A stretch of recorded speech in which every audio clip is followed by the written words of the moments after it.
Hey, Rashmi. We're just about to get started. Thanks for joining us.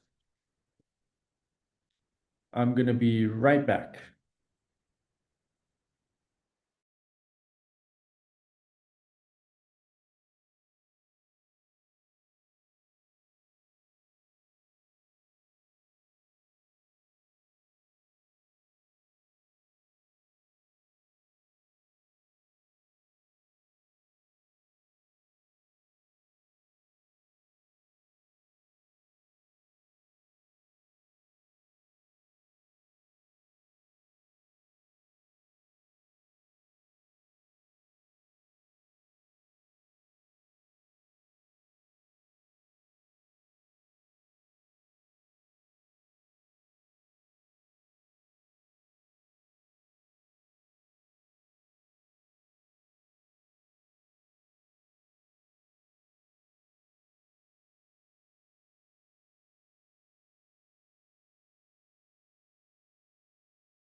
Welcome, everybody. Thanks for joining us.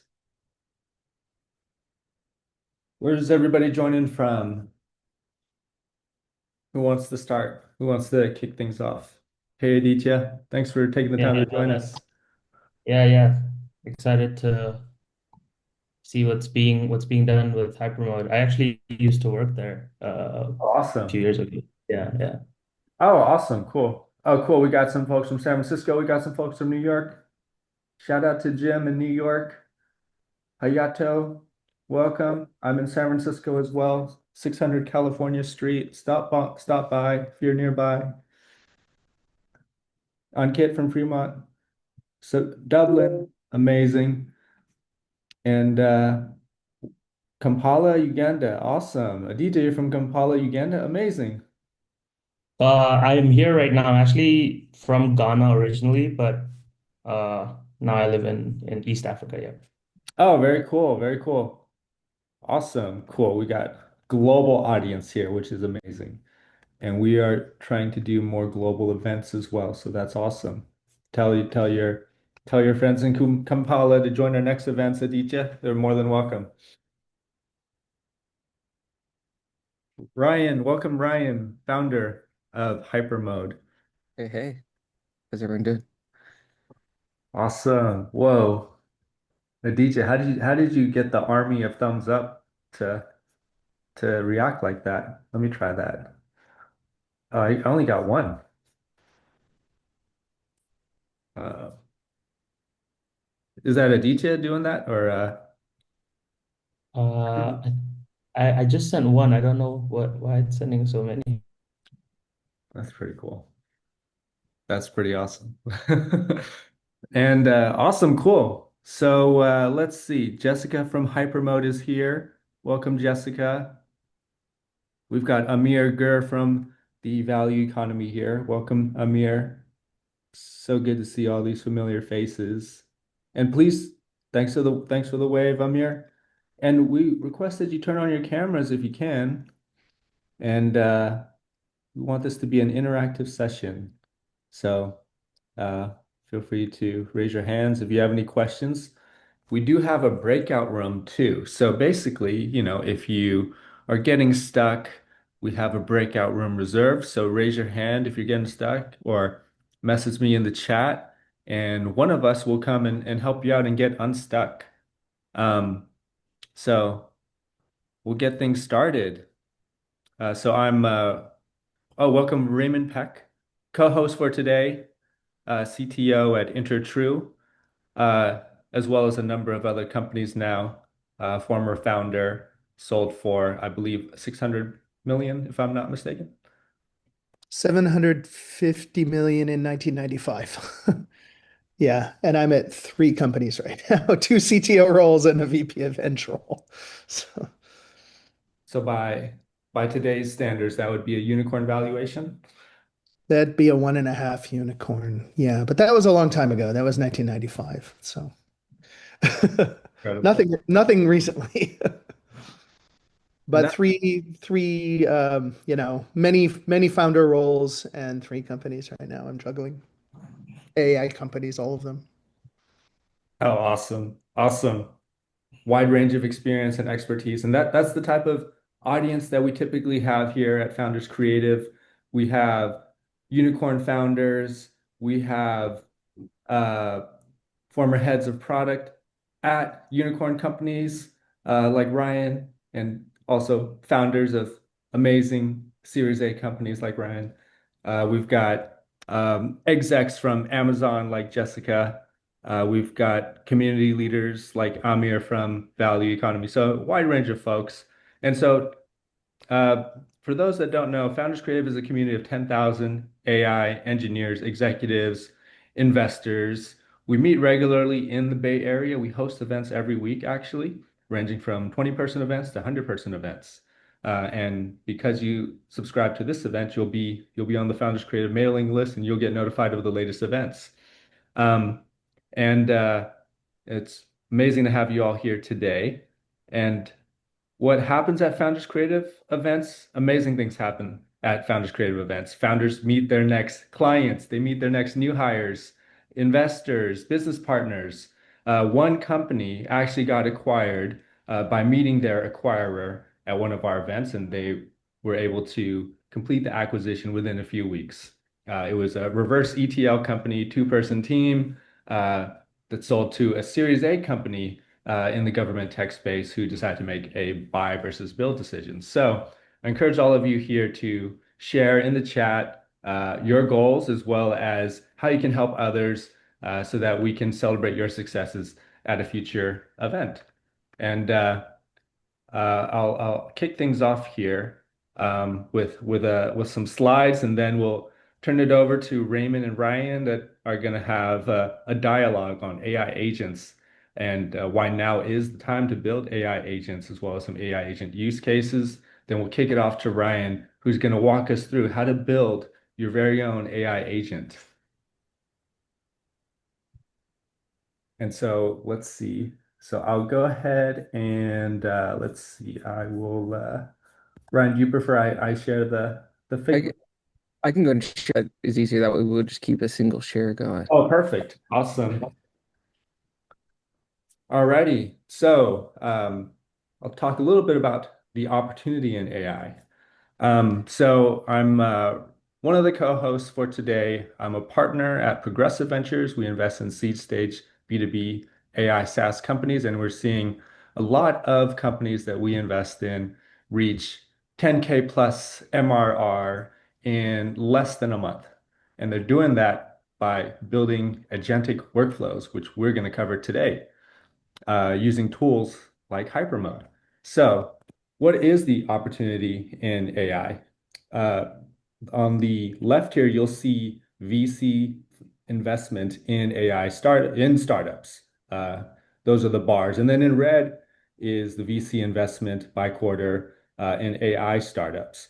And in 2024, global VC investment in AI startups jumped 50% to $130 billion out of 230 billion in total VC investing.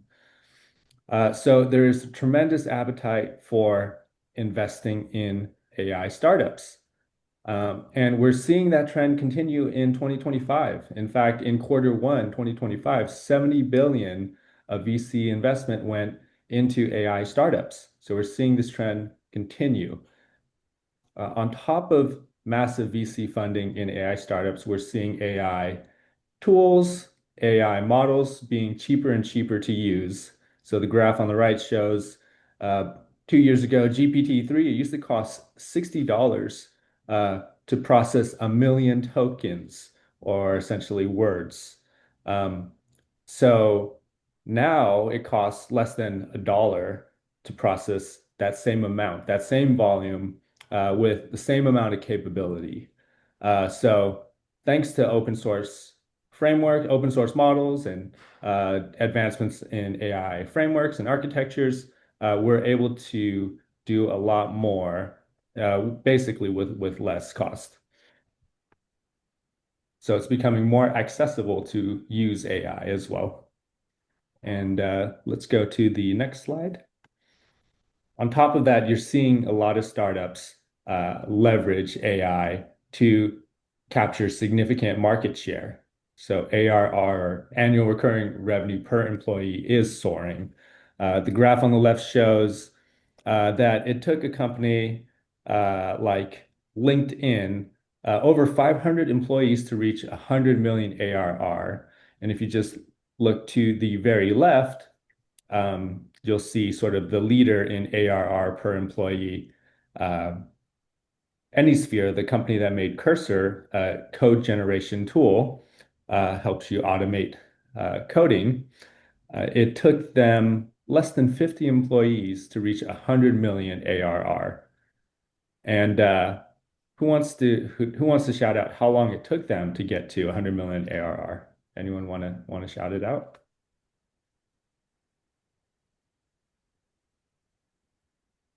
Don't see any hands, but less than 20 months, less than 20 months. So they're doing it with less people and in record time. So now is the best time to be an AI founder. Um, and tools like Hypermode make it much, much easier to be an AI founder and to generate your own agentic workflows. And then we'll talk all about that today. But on top of that, if you're interested to start a company, you will have a month free trial of Hypermode to build out your own agents. But also, if you'd like to join the Founders Creative AI Accelerator, we can help you get your first few customers and help you set up your first VC meetings so that you can secure your first round of funding. Uh, and uh, and hopefully, we'll see you on this ARR per employee leaderboard fairly soon. So go to founderscreative.org/accelerator. Um, and anyone can use these AI tools. Anyone can use AI now to build their own AI product.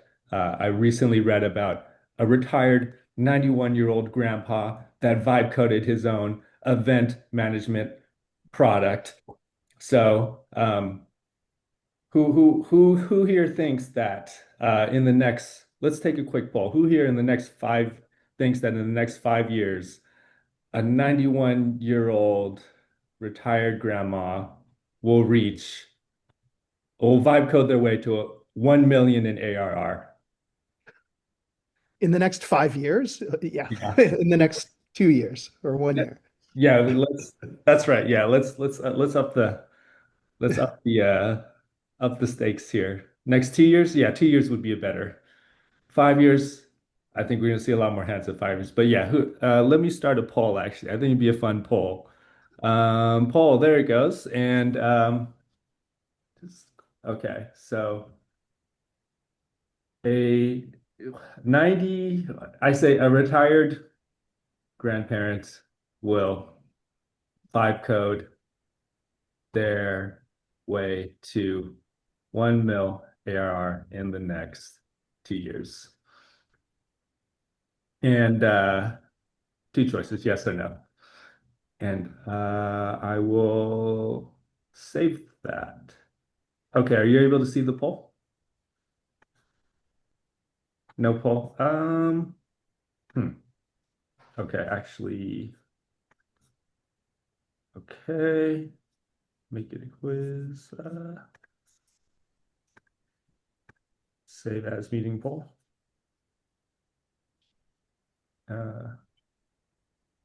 Okay, maybe you'll see the quiz there. 42, 42 folks are here. All right, we've got some answers. We've got yes leading the way. Oh wow. Overwhelming yes. Please keep voting. Please keep voting. We'll save this. We'll make a nice post about this. Awesome. But most think so, and that's incredible. That's incredible. So with that, I'm going to kick it off to the co-host, uh, Raymond Peck, who is a member of the Founders Creative community, also a CTO at multiple AI companies, and former unicorn founder, as well as Ryan Fox Tyler, who is the founder of Hypermode, for a discussion on AI agents and their use cases. So I'd like to kick it off by getting your thoughts, Raymond, on what is an AI agent? Yeah, that's a great question. Well, I think we have kind of three generations so far of use of AI, right? And the first is that either we or through code we write, we make a single request of the AI. You know, please summarize this document for me. Please extract this information, something like that, right? And we're all familiar with that through using whether it's ChatGPT or Claude or whatever, right? The second generation is that we start to do multiple what folks in the business call turns, right? So multiple requests back and forth, but we're doing it in a rather structured way. So, we can, Anthropic in their blog post about this, which I definitely recommend folks read, they call this workflows, right? But I think there's a little bit of a fuzzy line, right? So when we're using one of these interactive chatbots, um, we sort of do workflows ourselves, right? We say, do this, and then we look at the results, and then we ask it to do that. And we're making the decisions, right, on where the workflow goes. So people started coding multiple requests back and forth with the LLMs. Um, and but mostly in a kind of fixed way of doing these requests. So as an example, InterTrue, one of the companies that I work for, does has an AI platform for helping people do better job interviews. And it's really about upskilling people and making sure that bias isn't introduced into interviews. So, and it's really mostly around value alignment. So it has this rather fixed workflow where it'll take the transcript of the interview and evaluate it for various attributes. Has this person demonstrated loyalty? Have they demonstrated persistence, right? And then it generates scores on each of those. And then it has another step that takes each of those evaluations and combines them into an overall score. So that's a workflow. And you might have some decision making in there in the code that says, check that the quotes that you've extracted from the transcript are actually there, that you haven't hallucinated them, right? And so there might be, and if they are, then try again, right? But that's a rather fixed kind of workflow. When you start leaving that decision making more open ended, that's where you get into agentic systems. So, if you're using a chatbot and you say, create me a plan for, implementing these functions in my vibe coded application, right? Create me a plan, you're kind of giving things up to the agent and then follow it. If the agent can, if the system can then adjust itself according to what it's finding and sort of adjust the flow, that's where you're getting into agentic systems. And often agentic systems also are making use of various tools, right? So they're often connected to other systems so that they can fetch information and then make decisions based on that information and potentially do things on your behalf. So, if I have something that I want to read my Slack messages and read my emails and do certain responses for me, create a document for me, and then take action in my bug tracking system. That kind of thing is available to you in agentic systems. And usually those are done these days through a connection mechanism called MCP servers, which you'll hear a lot about, and especially probably from Ryan, because they hook up to 1 billion MCP servers with Hypermode. I talked a lot. Would love to have Ryan share his thoughts on that as well. And also from both of you, I'd love to hear some exciting use cases that you either have in the works or that you've heard about that are super exciting. I mean, I know there's the famous Klarna use case of automating customer support. I know they kind of backtracked a little bit, but at one point they mentioned that they were able to automate a lot of customer support functions, such as reconciling accounts, um, disputing transactions, and such for financial products. And they were able to keep the same amount of customer satisfaction, at least at that point they were, and reduce full-time employees. Will basically take on the work of 700 full-time employees using their AI agents. So, um, I think And and then what happened? then they started to hire more. They had like a hire. Then it drove off a cliff, right? Their agentic system drove off a cliff, and they ended up hiring back a whole bunch of people because I think they rolled it out too quickly, right? And the system, I haven't read in detail about what happened, but you have to be really careful about these systems because they're dynamic systems and they can go off in a direction that you don't expect. So you need to make sure to build in, checks that they're not taking you off a cliff. And I'm very curious to hear what Ryan says about that because I think he knows more about it than I do. Yeah, I mean, I think it's definitely interesting, right? I think about the way that kind of Raymond was describing agents. It resonates a lot. I think about it in some ways in like very physical worlds, and so I think about like Roombas, right? And when a Roomba gets stuck under in the corner, right, or under a couch, like how much control does it have to get itself out, right? And I think these reasoning loops are really an interesting kind of way to think about. Okay, they're able to figure things out, but I think that's where the risk comes in, right? They have more autonomy, right? So if you think about the Klarna use case, like it was designed for a current world, and it assumed that the humans on the other side of these engagements weren't going to change. And your customers start to change when they know they're talking to agents, right? And if your agent can reason through that, then your customers can take advantage of that. And so I think there's a lot of balance here, right? And the world is changing on both sides, right? The model's capabilities are changing, but how humans learn to work with agents is also shifting. And I think that's the unintended aspect of a lot of this that people don't quite appreciate is it is super dynamic. And part of the reason we get excited at Hypermode is like we're trying to figure out first, like how do we teach people to work with agents? Like, because as a human, we have to change how we think about what that looks like. And it can be very freeing or it can be quite the opposite of that. And so I get excited when people are like, oh, okay, I'm learning how to work with these people, right? And they represent people in a lot of ways, right? It is a very skeuomorphic world, right? Where much like in the early days of iOS, your notepad had some spirals up at the top of it to kind of remind you of the physical world it represented. Like agents oftentimes will have human-like names or roles that they fill for the organization and that will shift over time. But it's uh, it's definitely a lot of trial and error to see what's possible, and knowing that the ground is shifting every day.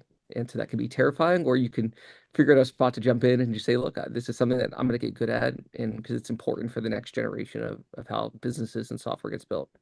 Yeah, I think that we need to think not only about building these systems in a way that they're checking themselves, right? But we need to do um, the tracking of their performance over time. Like one of the things that I found, because I've been doing ML for 11 years now, and one of the kind of core principles of deploying ML systems is that you really need to monitor their performance over time, right? And like that's doubly true of these sort of really dynamic systems, right? That we're building with agents. And the other thing I think is important is that my personal feeling is that we need to build in human in the loop in these things, right? So, one of the things that I really like about Claude Code, for example, is that it's very cautious about doing things. And so, rather, opposed to some of the other agentic coding tools that I've used, um, it's much more cautious about acting without your approval. It does sometimes go off the rails, right? But it goes off the rails less than others. So we need to consider when we're building these systems where we put in the humans, right? And one of the things that Klarna might have done, I don't know if they did, was to take some of the calls that they were handling and make sure that a human is there kind of watching how it's going, right? And take those learnings and fold them back into the system, right? You can't build a system like this once and say, okay, I'm done. I'll walk away and let the cloud take care of all my customer support calls or whatever. These Yeah. things have to be thought through carefully. I think it's also important to, when I'm putting a business, thinking about these things. It's like, where is a human valuable, right? There's lots of work that you can automate and take off of their plate, but part of this is emotions, right? I mean, there's an emotional aspect of doing business with a company, right? And I think people are quick to forget that side of it, and we'll figure it out. I mean, this is going to be a give and take, and some people are going to kind of push a little bit harder in some areas and learn. And so, always excited when companies like Harder are sharing their learnings as they kind of swing from one end to the other. But um, it's an interesting time to be building a business for sure. Mhm. Awesome. And so just want to point out some interesting conversation in the chat as well. So we've got Harsha who mentioned Gartner says a majority of AI agent projects will be scrapped by 2027. Interesting. And he posted the link to the article. So very interesting comments in the chat happening now. Rublina, I really like Rublina's take. Rublina Chabra, venture fellow at Progressive Ventures. Basically, agents, when you surrender reasoning to agents with or without RAG, that is sort of what is a key factor of an AI agent. Awesome. Amazing. Keep the chat going, keep the comments coming. And if at any time you do get stuck, just please message us either in the chat or ask a question. Go ahead and unmute. And then if that's like, if we realize maybe you need a little bit more help, then we'll send you to a breakout room, and myself or Raymond or maybe I think Jessica's here too could help out. Jessica, head of marketing at Hypermode, core component, core part of making this event happen. So with that, I'll let you guys take it away, Ryan and Raymond. I think it's time for Ryan's demo, right? Yeah, let's get Demo. people building agents, right? Our fun is always it's great to talk about what's possible. I think sometimes people can think that it's a lot harder, and oftentimes it is today, but we're trying to make that easier. So let me share a little bit about our beliefs at Hypermode, and why we're building what we're building, and then we'll get you everyone into the product. And the goal here is in the next, call it 25 minutes, everyone's going to build an agent if they haven't already. We did this last night in person. It was great to see kind of 95% of the room had never built an agent. And by the end of the session, that was quite the inverted, right? But our view at Hypermode very much is that the way that organizations are approaching this from a code first perspective is wrong. You wouldn't hire a bunch of interns and have your data science team teach them what to do. You go put them close to the subject matter experts. We think it's very similar with agents. When we look at it today, we're seeing this kind of tension between the people that have access to the coding technologies and the ways to actually assemble agents, and the people that are best equipped to actually teach them how to do something interesting in a way that can be augmentative, right? You look at the Klarna example, like who was teaching that agent? Was it an engineer, or was it the customer service associate who'd been working there for 10 years and knew exactly how to handle every case? And so it doesn't work because you have this giant game of telephone, and you lose a lot of context in reality through all that filtering. And so we really believe that it should be the opposite, right? That anyone should be able to build an agent. You should have built it in natural language. And then at some point, if you need to, you can inject a code for scaling that as an AI microservice, right? So what that looks like on the Hypermode platform is a lot of what we've spent the last 2 years of Hypermode's existence on is kind of the lower level pieces. We have an agent runtime called Modus. We've deployed it into really intense operating environments that are locked down and offline or kind of high scale. And so we've been building our way up from that. And so what we're going to walk through today is Hypermode agents. It's the natural language experience that we think is the best way to experiment with agents, see what they're good at, see what they're not good at, right? We mentioned model context protocol servers, like some are really good, some are not so good, right? That is a standard that is evolving very quickly. And it would be a real shame to spend 3 weeks building out an agent to find out it just isn't going to work because of limitations in some of the service providers or some of the underlying tools, right? And so we want people to be able to quickly build those things in natural language. And then when you need to, you can export to code. And so that's the goal of that. Based on kind of the responses leading up to this session, we looked at like, what do people want their agent to be able to do?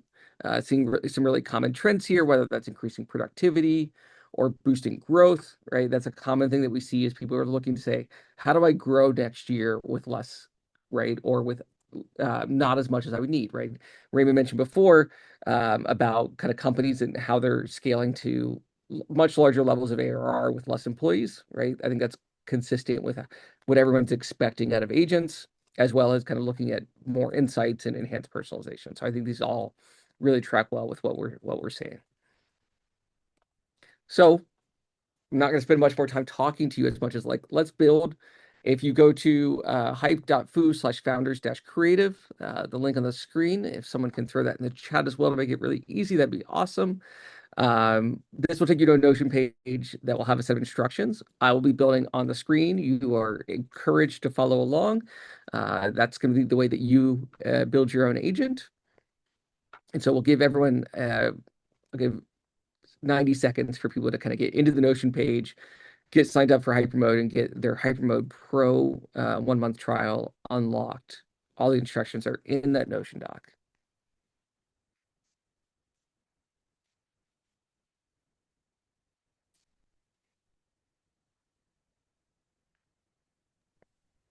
Feel free to speak up, ask any questions, if you run into any issues. And what you should see is something kind of like this once you're through, right? So once you sign up, you'll see Sidekick, and you'll know that you have unlocked Hypermode Pro when you see the concierge in your left side panel.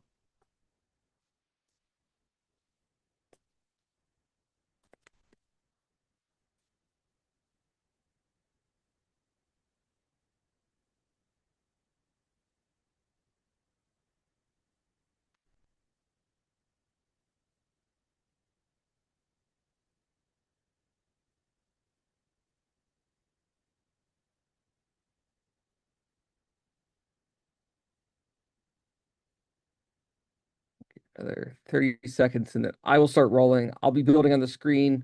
You're welcome to follow along and do what I do. You're also welcome to deviate, right? If you've got an idea of an agent you want to build, go for it. We'll give you some warnings of some of the gotchas. This is a beta product, so feedback certainly welcomed. You could drop it into the help widget. So if you just drop into here into help, you can drop any kind of live feedback there or into the chat here in the session.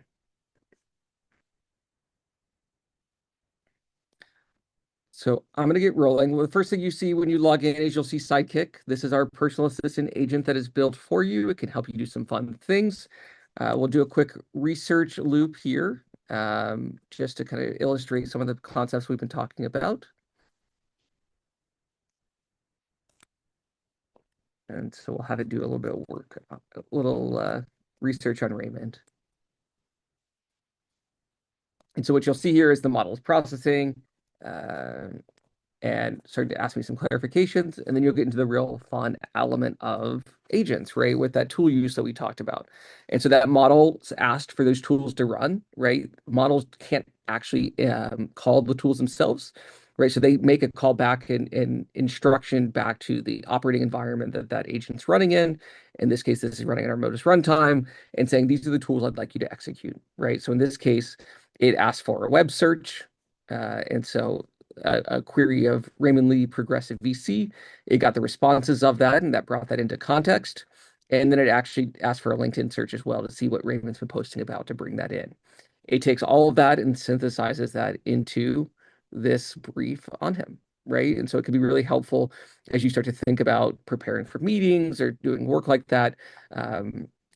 It could do more complex things over time, right? But this is just a quick example of what that looks like. I can also ask it to take action, right? Because it has access to my calendar. I can say, book a meeting with Raymond Lee today at 5 p.m.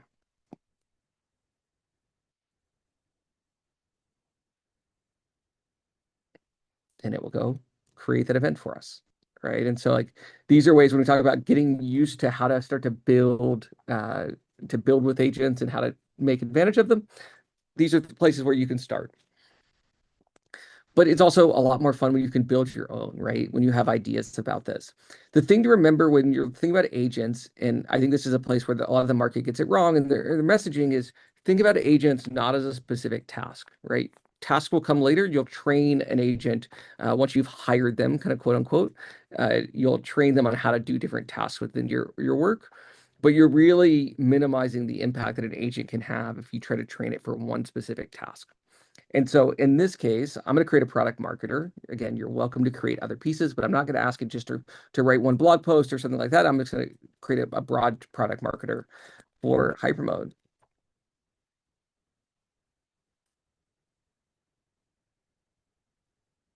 And the concierge here is going to ask me follow-up questions, right? I don't need to write a big prompt.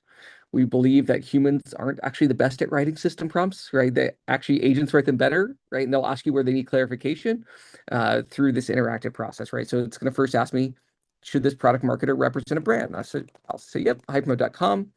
It's going to go out and do research on Hypermode, right? It's going to bring that information into its context. It's going to distill those pieces that matter. I could hand it blog posts and say, use this for a sense of our style. Like I can give it a lot of information and it's going to digest all of that. It's making suggestions along the way.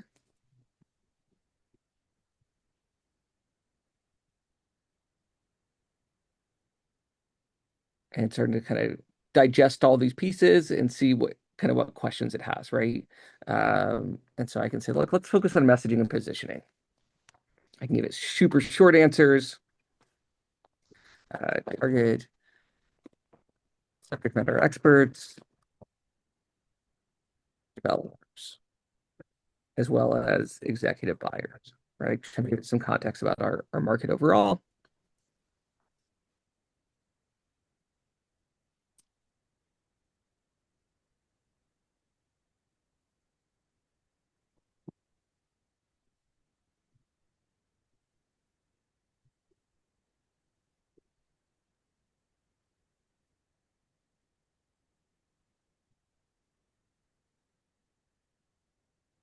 So it's progressively asking me all this information, and I say ready to go. And if all goes well, it'll go to create this agent. This is always the fun part because non-deterministic systems are non-deterministic, right? They're not always going to work every time. In this case, here we go. We have LaunchPark that was created, and we see it here on my left sidebar. If you are building and you see that the concierge is struggling to actually create the agent, you can hop over into the form and you can copy and paste over the instructions and then it'll work. We're still working on some of that tool use accuracy. One of the things you'll find with agents is they really struggle at times with using the right tool at the right time. It's just an area of constant refinement and research right now, but it's getting better. And so we're excited for those pieces to kind of get ironed out. So here I have LaunchSpark. I can see the system instructions and everything that was written for me. I can change models, right? So we pick GPT-4.1 by default, but I could switch over to Claude for Sonnet or over to Gemini, right? So we give you a lot of optionality there to play with new models. If you read a blog post that said, look, Claude 4 Opus is actually really good at building an editor agent, come in here and try it, right? We really think it's about experimenting in natural language very quickly. But the real fun comes when I can give LaunchSpark access to my connections. I'm going to give it access to GitHub, which is where our website is, as well as Ref. Ref is an indexed version of product documentation for some of those popular frameworks in the world, including Hypermode and Modus. So we'll give it access to that so it has access to our product information. I'll start with a mic check. What tools do you have access to? Right, so under the hood, when I connected those to GitHub and to Ref, those are model context protocol servers. Those have a collection of tools, things that you can do with it. And so you see here some of the built-in tools that we have on Hypermode, as well as those specific GitHub and technical documentation tools, right? So we know our agent is ready for work, has access to these pieces, and in just a few minutes, we just built this powerful agent. But let's have it do something fun, right? So we're going to have it update our headline for our homepage.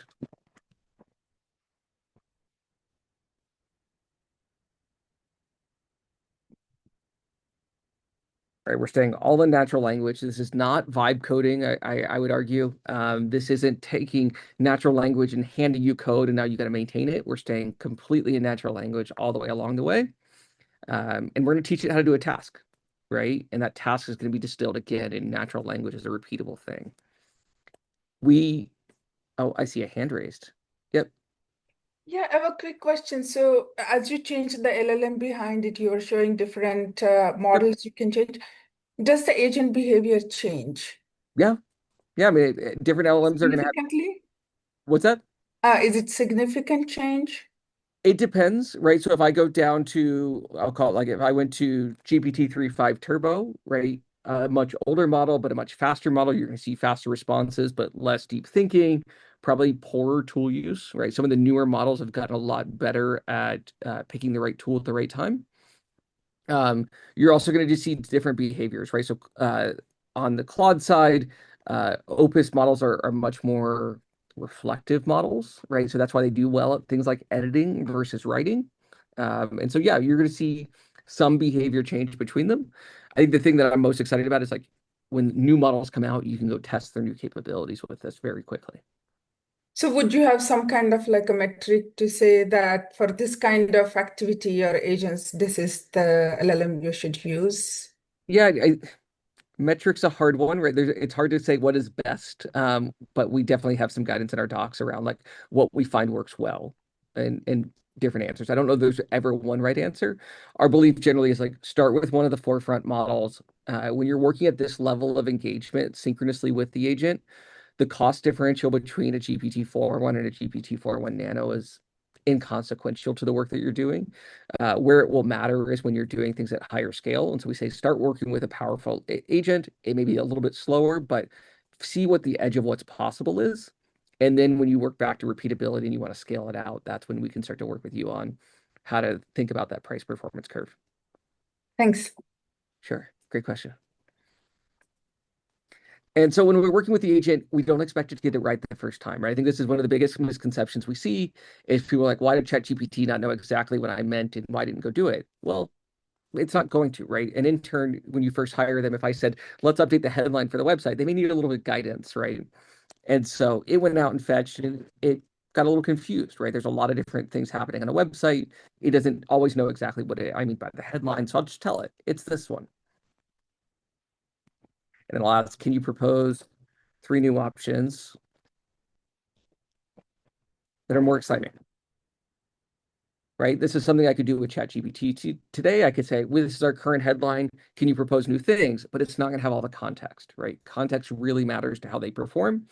And so by having the context here that this is a product marketer working for Hypermode, having access to our docs and the things we've written in the past, it really helps these become much more refined and useful answers, right? And so I could say, let's go with number 2. Can you find current headline in the code base? It's the same way I would do it. I would just go search for it. I don't know what file it's in, and open a pull request to make the change. All right, so we're actually asking you to take action. We're going to see here it's probably going to fail. Yep, there's a question. Yeah, so the tools that are being called for calendar and any pull requests and such, do you have a default MCP server configured, or is it something else? So yeah, all these connections have MCP servers that are running with them. So it's a combination of auth and then the execution is through MCP. Okay, nothing specific that you can. I mean, they come with their own MCP servers. Correct. Are you trying to bring your own MCP server, or is that? Oh, no, I'm just curious. I didn't see any configuration that you used, to select an MCP server. So I was just wondering how the tool calling happens. Oh yeah, so we wrap that and provide that as part of a simpler experience of just the connection. We will expose some ways to customize the tools over time. Okay, thank you. Sure. So as I'm going here, it got confused. It's like, I can't find that code. And so I'll give it some direction. Again, it's gonna be the same way that you would work with a human on this. The difference here is I only have to train it once, right? So We'll see, and we'll see, was that enough information? Like you could spend a lot of time trying to write the perfect prompt. What we find is it's just a lot easier to work with them. Um, so it struggled, right? So I'm going to come in here and look and say, okay, why is it struggling to get the result? Um, it's struggling with this tool use. This is going to happen, right? One of the things you're going to see if you're working with agents right now is that tool use is not consistent. Um, and even though it thinks it's searching in the repo, right, it's getting 115,000 responses, right? So I can look in here and say something's off.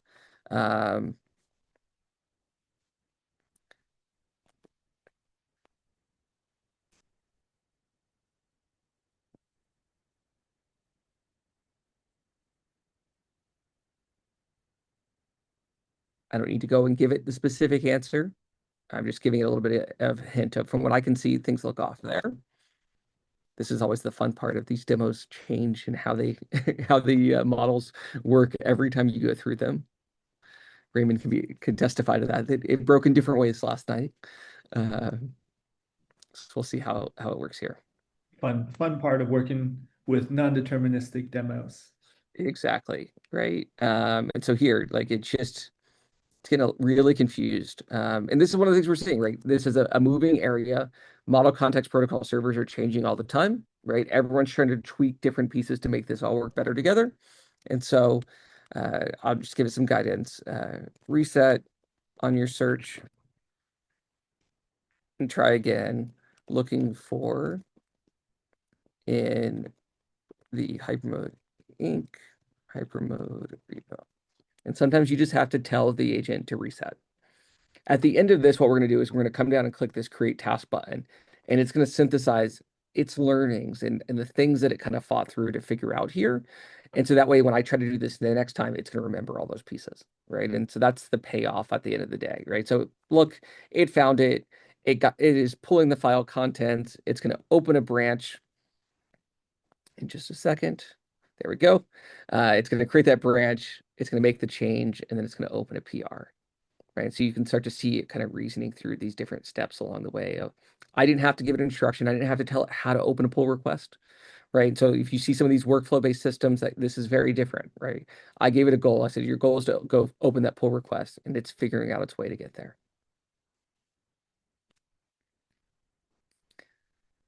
Occasionally our agent streams will get stuck. So we'll just give it a quick refresh, and there we go.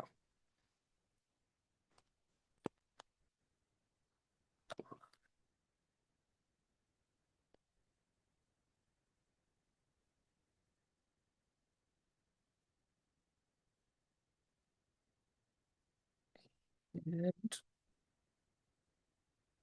give it just a second. Hopefully that pull request will come through shortly. And so what this does is it all operates with a protocol called OAuth, which means that when I'm working with the agent, it's going to work as me.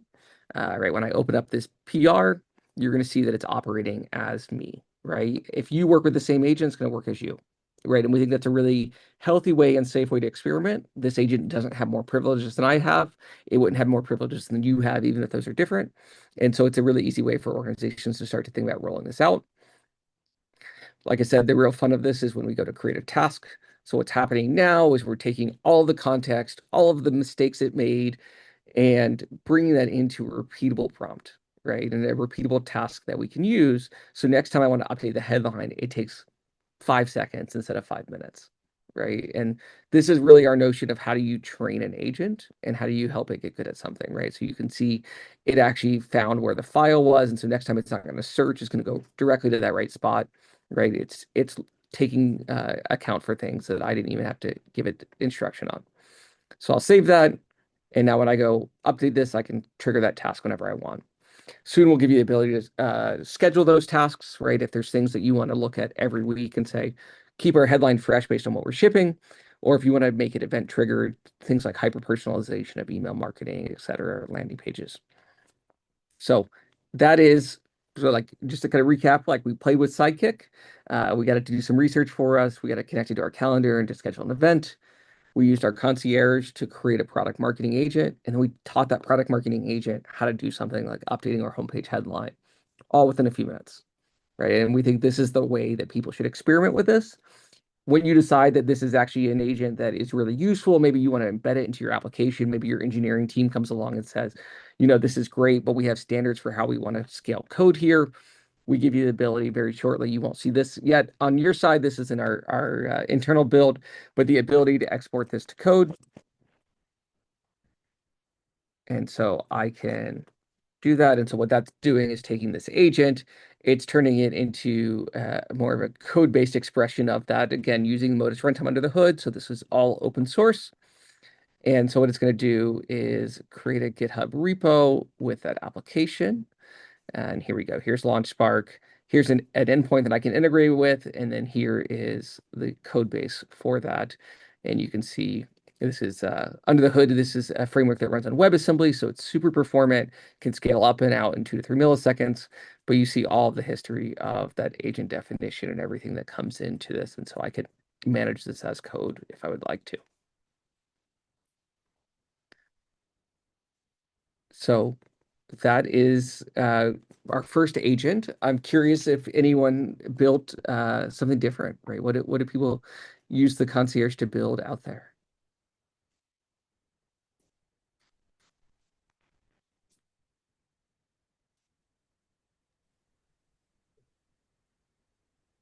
I haven't built anything. I was just following your demo, and Sure. but I have a question. So, what are the limitations? I mean, what kind of agents can I build, and where can what's my limit?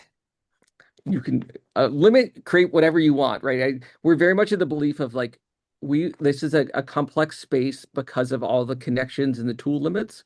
So for example, if you want to connect to LinkedIn, you're not going to be able to post on a comment on something. That's just a choice that they've made, that they don't want agents coming in and posting comments.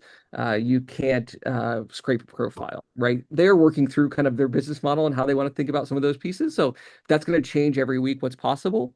And so the limits really are going to be mostly around model and tool capabilities. And so we encourage people to experiment and figure out what's possible, because that's going to be changing every week.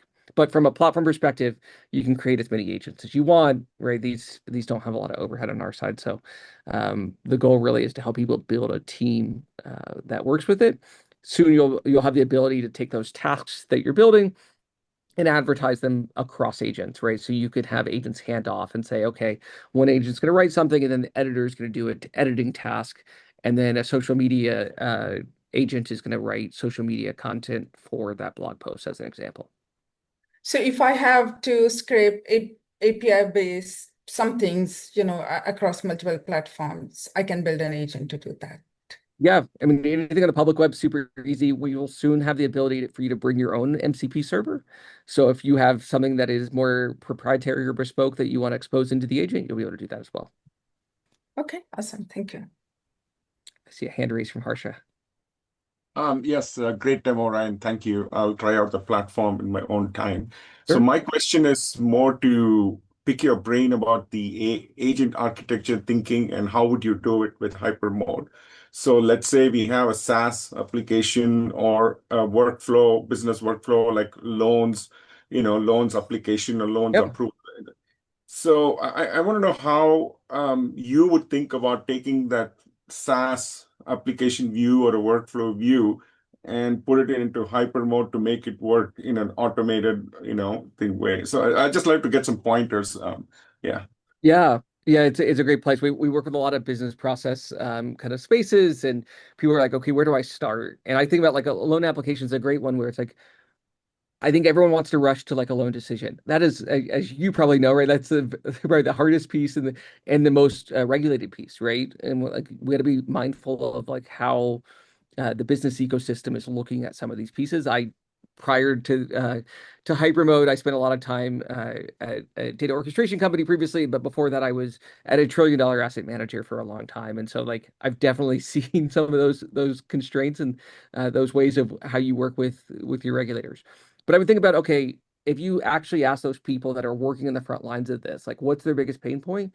It's probably I go to review a loan application and it's missing information. Right. And it's like some of those pieces. And so that's where I would start personally, is saying, okay, how do we have an agent that's reviewing the quality of the submissions? Is there anything missing? can it take action to go follow up and say you're missing these pieces, right? Can you start to train it? It's like, well, actually, if you don't have A, you need B and C as a replacement. Like those are pieces that you can start to train it pretty quickly on, and are pretty safe, right? That's the human in the loop aspect of it. That's where I would start around this. And I think you can start to expose even that agent to follow up with a customer, right? To say, okay, this is what's missing for your application. I want to check the status of my application, right? So I start to think about it as we went through a phase of like API first design in a lot of worlds, right? I think MCPs right now are mostly wrapped of APIs. It's not a great experience in most cases because like when you'll see this if you try to connect to Slack's MCP right now, like if you ask it to post to a channel, you need the channel ID number. I'm not sure how many people even know that Slack channels have ID numbers, but it's not the human language readable part. So I think a lot of this is going to be designing those tools, right, that are going to be most useful for the agent in a natural language. And that's one of the things we will do in addition to kind of obviously the natural language experience. We work with large enterprises often on what we call an agent lab. And that's kind of spending 3 days together and starting to break that down and saying, okay, what are the tools that are being useful? How do those compound into tasks? And then how would that kind of unlock new agentic experiences? May I ask a quick follow-up if that's okay? Sure. So, could you point me to some resources where you could do an effective translation of API documentation to the MCPs and the tool thing? Is there an easy way to, use LLMs or something to Yeah, just I would keep encourage it you on? not like the auto gen is possible, right? There's plenty of tools. If you Google for Open API spec to MCP, you'll find many frameworks that are doing that automatically. I would encourage you to take a design centric approach. Think about what a user would be trying to do and what natural language would be trying to do, and work backwards from that. I think that is where we're seeing the most success of what that looks like to actually make it useful to an agent. Yeah, like grounds up, not just plain copying, right? Okay, thank you so much. Yeah, and in terms of actually doing the coding, I've had good luck using Claude Code to build using the Fast MCP version 2 library. Cool. Yeah, I can't keep track of all the libraries as they keep changing. Looks like another question from Ryan. Hey Ryan, yeah, a great demo. Thanks for doing that. My question was around like, yeah, I guess MCPs and tool calling. I was wondering like internally, how does like your agent know like what tools are available to it? Is there a step where like you feed all the tools into the context or something like that? Um, and Yeah, then like, yeah, how does that update when you add like a new MCP or connect another integration? Yeah, so we'll peel back the covers a little bit. And so it's implemented in two ways. One is when you connect an MCP server, we interrogate the tools that are available on it, and those get injected as tools, right? Because a model doesn't actually take an MCP server, it takes the underlying tools. So we inject those in. And then we also inject into the system prompt guidance for the model on what connections are available and some just kind of natural language descriptions of them so that it has that context. We will soon expose to the user to be able to control some of those pieces. Like my personal belief is the MCP protocol is going to diverge into two separate pieces. One is the server-side execution of like how does that search work? How does that create event work for a calendar? And then one that's agent side where you can actually specify more specifically to your agent, use the create event to do XYZ, right? And I think that is going to be what really unlocks higher efficacy of reaching for the right tool at the right time, right? If you call it a flathead screwdriver versus a straight screwdriver, that's your language. It actually doesn't matter what the brand calls that screwdriver. Your agent needs to know what your as a user is going to call that screwdriver. And so I think that's what's going to diverge right now. You can do that at the code level somewhat easily, but I think we'll see that spec evolve quite a bit over the next few weeks. Gotcha. And are tools like a common like input across all like foundational models, like as it becomes standardized, like part Yeah, of I mean, like anything you see in the dropdown in the platform accepts tools as a construct. There's a few models that don't do tools but they're really good at like deep content generation. And so there's some limitations around that. But yeah, I mean, generally they'll accept it. You'll run into limits. 128 tools is the most that like OpenAI models will support. That's tools, not connections, right? A connection generally will have 20 to 30 tools on it, Hmm. give or take. Yeah. But and I don't see that number changing. Like I think the adding more tools just overwhelms the model, and so it starts to reach for the wrong one. That's why we think, especially in a B2B context, like building domain-specific agents that are more fine-grained is gonna be a much faster path to success. Sweet. Thank you so much. Sure. I think we have time for one more question, and I think Jalaja had her hand up, and then we'll have some closing words from the co-host Ryan and Raymond and Jessica, head of marketing at Hypermode, and then we'll wrap the session. We will have a recording available for you all soon as well. Yeah. So the question is, do you support enterprise integration with the things like ERP or CRM platforms? Yeah, so some of it will be more bespoke things, but yeah, happy we work with large enterprises on how to get that set up, right? Oftentimes what it will be is we'll work with an enterprise platform team to whittle this down and say, okay, here's the 5 connections or the 10 or the 100 connections we want to make available to our team. Here's the models we want to make available. Maybe you're an Anthropic shop and that's the only one you want your end users using. So we'll tune the platform based on that organization's requirements and kind of custom integrations, and then they can roll it out. So happy to do that. I've been in enterprise software for a long time, and so it's things we built early on in the platform was the ability to make that control. So what I'm trying to understand is it out of the box, or do you work with the enterprises like Salesforce or ERP systems to? Yeah, so Salesforce is there. So if you search in those connections, you'll see there's about 2,000 connections that we have out of the box. Okay. It tends to be when people have more bespoke pieces that we get hands-on with them. Got it. Thank you. That's all the questions we could take for now, but feel free to message us via the Luma link there or the Luma email. Reply to the Luma email and we'll get your message. And love to bring it over to Jessica, head of marketing, to say a few words, and then we'll close it out with Ryan and Raymond. Sure. Well, thank you so much all for joining. Hopefully this was a really helpful introduction of how you think or rethink the way that you build, ideate, iterate, and work with agents. As someone who failed computer science in college, I'm able to build, I think I've built over 100 agents to date using Hypermode. And so it really is this new way of working. And I would encourage you all to reach out to Ryan or myself if we can be helpful in any way. I think this is going to be a pretty transformational piece for us as for humans and us as a society and a business. And so excited for what you all are going to go build. And how can they share their creations? I know we spoke with a lot of founders yesterday, execs, folks that wanted to build some amazing AI agents and display them. And would there be a way for folks to kind of show off their AI agents? I would absolutely love to work with you all.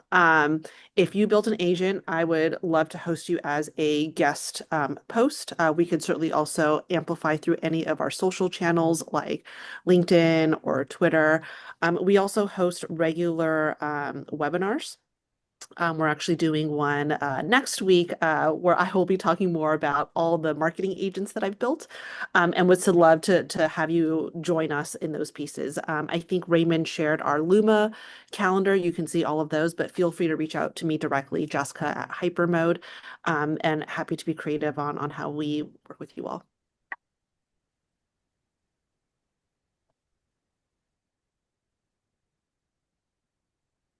Is the baton passed to me, Raymond Lee? Correct. Closing remarks? Yes, please. Yeah, I'd just like to say 2 things. The first is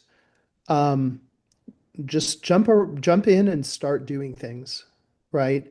And whether it's with Hypermode or Claude desktop or whatever, start using MCP servers and seeing how the tool use can help you out day to day.